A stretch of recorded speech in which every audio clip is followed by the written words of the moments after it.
قیامت معمولی سے وقت میں قائم ہو جائے گی۔ اس حدیث کو امام بخاری نے بھی روایت کیا ہے، اس کو امام مسلم نے بھی روایت کیا ہے، اور امام احمد نے بھی روایت کیا ہے۔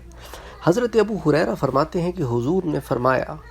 قیامت اتنے سے وقت میں قائم ہو جائے گی جب دو شخص اپنا کپڑا آپس میں پھیلا رہے ہوں گے، ابھی اس کا سودا نہیں کر پائیں گے اور نہ اس کو لپیٹ پائیں گے، اور قیامت اتنے سے وقت میں قائم ہو جائے گی کہ آدمی اپنے حوض یعنی ٹینکی وغیرہ کی سیمنٹ چونا کر رہا ہوگا مگر اس کا پانی نہ پی سکے گا، اور اتنے سے وقت میں قیامت قائم ہو جائے گی کہ آدمی اپنی اونٹنی کا دودھ دھو کر مڑے گا مگر اس کو نوش نہ کر سکے گا، اور قیامت اتنے سے وقت میں قائم ہو جائے گی کہ آدمی نے اپنے منہ کی طرف لقمہ اٹھایا ہوگا مگر اس کو کھا نہیں سکے گا۔